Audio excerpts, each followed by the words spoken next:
Doctor, you hit on the third leading cause of death in the United States, and I'm sure most of us could figure it's either heart-related or cancer or diabetes, things like that. Can you clue us into what that is and why? Yeah, okay, and thank you for asking that, because this is the 10,000-pound gorilla in the room that nobody's talking about. The third leading cause of death, as published in the Journal of the American Medical Association, is MD-directed treatments. This means you go to a medical doctor, an MD. He gives you a treatment and you die from it. According to the United States Department of Health and Human Services, 15,000 Medicare patients a month are killed by MD treatment, and nobody goes to jail. A handful of terrorists fly 2 planes into the Twin Towers. 3,500 people die, and we go to war. But 15,000 people a month are killed by medical doctor treatments, and we don't bat an eyelash. This is because we have been, I don't want to say brainwashed, that's not the correct term, but we have been, for the last 100 years, kind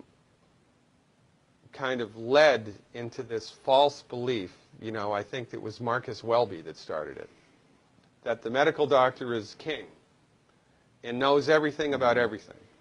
And really, you need to just shut up and follow your medical doctor's advice. Most people in the United States have no idea at all of the history of the evolution of medicine in the United States. In the early 1900s, it was a relatively level playing field between the chiropractors, the osteopaths, the homeopaths, and the MDs. In 1915, 1920, there was something called the Flexner Report. The Carnegie Corporation funded this man named Abraham Flexner. He went all around the country, and he went on stagecoach and train and horseback. This was before the interstate highway system, right? It took Flexner 5 years to do this.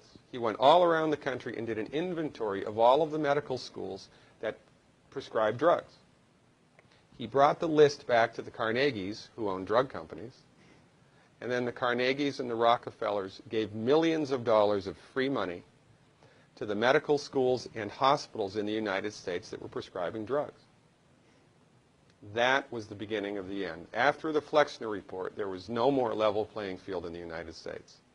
And the MDs started a juggernaut that's taken off. Most people in the United States think that the predominant medicine here, MD-directed pharmaceutical medicine, we think that those guys are top dog because their therapeutics are better than the homeopaths or the naturopaths or the chiropractors. It's not. They're in the driver's seat because of political and financial coalitions that were built at the turn of the century that most people have no idea of at all. And it's a gigantic problem. And I mean, it's crazy, right? It's the third leading cause of death. And yet, when the government makes noise about messing with people's insurance, everybody freaks out. Mm-hmm. And that's a whole other thing to talk about, isn't it? Because what is medical insurance? When you buy medical insurance, what are you doing?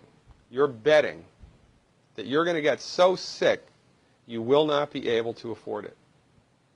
Mm-hmm. Right? Yeah. Right. And then, so you pay good money every month to gain access to a system of medicine that's the third leading cause of death in the United States. We need our heads examined, quite frankly. That's why we give, Dr. Wallach and myself collectively, we give 400 free lectures a year. And we're building a grassroots network because people don't know this. I mean, people, I come to my lectures and they look at me and say, couch potatoes live longer? Medical doctors, the third leading cause of death? You know, what's going on here? We're like the people, you know, in Galileo's time saying, hey, everybody, you know, it's the sun that's at the center of the solar system, not the Earth. Well, hey, everybody, the Earth is round, it's not flat. Or, hey, everybody, slavery's a bad thing. Right? This is we have a social agenda here. Why do we have a social agenda? Because people are suffering needlessly. You wouldn't believe, as God is my witness, you would not believe the things that I've seen people recover from in holistic medicine. The body's ability to fix itself is remarkable. And most of the time, all that the body needs to do that is the raw materials that it needs to do that. And we need to stop eating food that's hurting the body. You know, if you put diesel fuel in an unleaded engine, even if it's a brand new Ferrari, it's going to run like crap if it runs at all. And there's nothing wrong with the car, it just had the wrong fuel. It's the same with the human body. You give the human body the raw materials that it needs, clean up the diet, Superman, Superwoman. And you know, if you don't get to super status, then at least your blood pressure normalizes, at least your arthritis goes away, at least your anxiety and panic attacks go away, and you can sleep through the night.